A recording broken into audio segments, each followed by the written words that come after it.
कंजूस सेठ और नौकर। एक बार की बात है, धनीचंद नाम का एक सेठ था जो स्वभाव से बेहद कंजूस था। उसके पास कोई भी नौकर ज्यादा दिन के लिए नहीं टिक पाता था। उसकी एक बड़ी वजह ये थी कि उसके यहाँ जो भी नौकर आता था, सेठ उसके सामने काम देने से पहले अपनी 3 शर्तें रख देता था। पर कोई भी नौकर उन शर्तों पर नहीं टिक पाता था और कुछ ही दिनों के पश्चात खुद ही नौकरी छोड़कर चला जाता था। ऐसे ही एक बार सेठ के पास मदन नाम का एक व्यक्ति नौकरी के लिए आया और बोला, सेठ जी, मैं बड़ी दूर से आया हूँ आपके पास, कोई काम मिलेगा? सेठ धनीचंद मन ही मन थोड़ा मुस्कुराते हुए, क्या काम कर सकते हो? देख लो, सारी दुकान संभालना, घर का काम और बाहर से सामान लाना ले जाना, ये सब काम कर सकते हो? जी सेठ जी, मैं बिल्कुल कर सकता हूँ, बस आप मुझे नौकरी पर रख लीजिए। नौकरी पर तो मैं तुम्हें रख लूँगा, पर इससे पहले तुम्हें मेरी 3 शर्तें माननी पड़ेंगी। कौन सी 3 शर्तें सेठ जी? देखो, मेरी पहली शर्त यह है कि मैं तुमसे किसी भी वक्त कोई भी काम कह सकता हूँ, चाहे दिन हो या रात का वक्त। मेरी दूसरी शर्त ये है कि दिन भर में एक ही वक्त तुम्हें भोजन मिलेगा।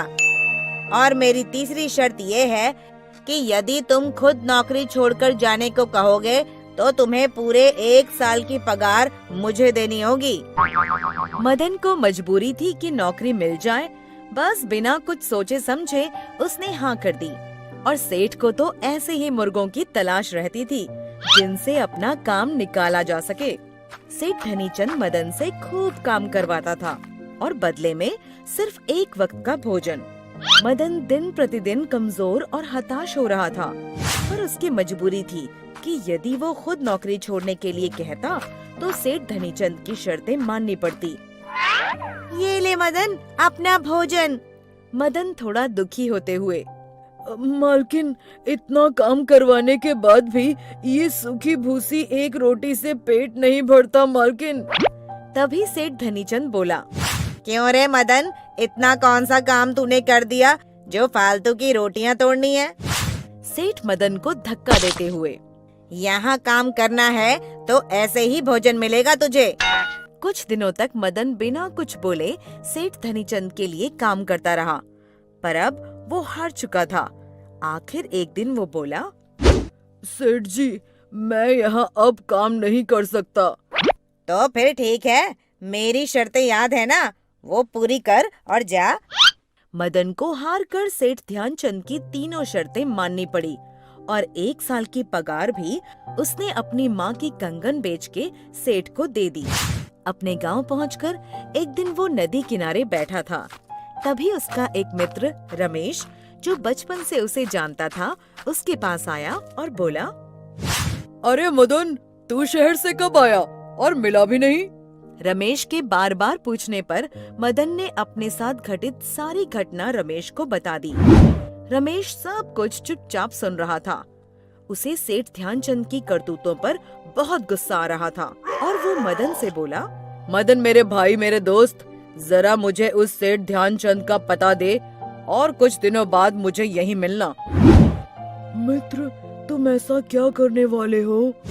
बस तुम देखते जाओ मदन। रमेश मदन से पता लेकर सेठ ध्यानचंद से मिलने चल दिया। सेठ ध्यानचंद के पास पहुंचकर, सेठ जी, कोई काम मिलेगा? बड़ी परेशानी में हूँ, कोई भी काम। सेठ धनीचंद ने वही 3 शर्तें रमेश के सामने रख दी। सेठ जी, मैं आपकी तीनों शर्तें मान लूंगा, पर इसके लिए आपको मेरी भी एक शर्त माननी पड़ेगी। तेरी शर्त क्या है, बोल। सेठ जी, यदि मैं खुद नौकरी छोड़कर जाऊंगा तो मुझे तो पूरे 1 साल बिना पगार काम करना पड़ेगा। बिल्कुल। ठीक है, ये हुई आपकी शर्त, और मेरी शर्त है कि अगर आप खुद मुझे नौकरी से निकालते हो तो पूरे 1 साल आपको मुझे बिना काम किए पगार देनी होगी। सेठ धनीचंद ने सोचा, ऐसा मौका तो कभी आएगा ही नहीं, मेरे पास नौकरी करना इतना आसान नहीं है।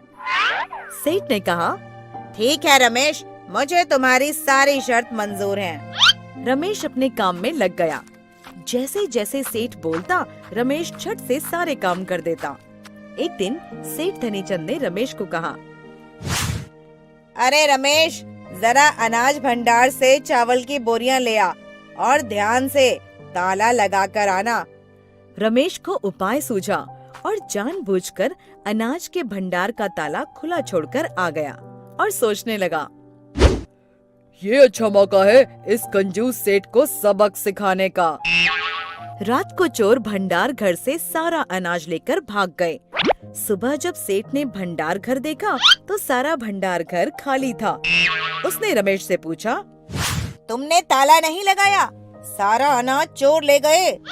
रमेश बोला, सेठ जी, मैंने तो ताला अच्छे से लगाया था, शायद चोर ताला तोड़कर अनाज ले गए होंगे। सेठ धनीचंद को ऐसी दुखी अवस्था में लाचार देख रमेश अंदर ही अंदर मुस्कुरा रहा था। एक दिन सेठ धनीचंद की पत्नी ने रमेश को बोला, जा बाजार से लकड़ियों का गट्ठर खरीद ला। रमेश ले आया और बोला, सेठानी जी, इन्हें कहाँ रखूं? सेठानी थोड़ा गुस्से में थी और बोली, कहाँ रखेगा? मेरे सर पर रख दे। ठीक है, ये लो।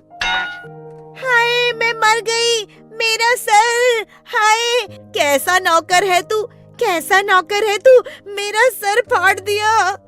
इस पर सेठ धनीचंद गुस्से में बोला, नास पीटे, ये क्या कर दिया तूने? चला जा यहाँ से, निकल जा, मैं तुझे अभी नौकरी से निकालता हूँ। सोच लो मालिक, मेरी शर्त याद है ना? अरे बस तू निकल यहाँ से, तेरी शर्त पूरी करता हूँ, बस तू यहाँ से निकल। ये ले, तेरी शर्त पूरी करता हूँ। और सेठ धनीचंद ने शर्त के मुताबिक जैसे ही पैसे निकाल के रमेश को दिए। रमेश बोला, रुकिए सेठ जी, मैं आपकी तरह गिरा हुआ इंसान नहीं हूँ। मैं तो बस आपको आपकी गलती का एहसास दिलाने ही यहाँ नौकर बनकर आया था। आपको मेरा मित्र मदन तो याद होगा ना? बस उसके साथ हुए अत्याचार का बदला लेना था, सो आपसे ले लिया। बस आप मेरे मित्र की पगार दे दीजिए, जिस पर उसका हक था। मैं यहाँ से चला जाऊंगा। सेठ धनीचंद मुंह लटकाते हुए बोला, ये लो रमेश, तुम्हारे मित्र की पगार। रमेश खुशी खुशी वापस चला गया और सीधा मदन के पास जाकर सारी बात बताई और बोला, ये लो मित्र, तुम्हारी अमानत, तुम्हारी मेहनत की कमाई। मदन ने रमेश को गले से लगा लिया और बोला, मित्र, आज तुमने दोस्ती का हक अदा कर दिया। जैसे को तैसा मिल चुका था। सीख। दोस्तों, इस कहानी से हमें यही सीख मिलती है कि सच्चे दोस्त की पहचान मुसीबत के वक्त ही होती है। दोस्तों, हमें उम्मीद है कि आपको हमारी ये कहानी पसंद आई होगी। कृपया हमारे चैनल को सब्सक्राइब करें और सभी अपडेट्स के लिए बेल आइकन जरूर दबाएं। और हाँ, वीडियो लाइक और शेयर करना मत भूलिएगा। Bye bye.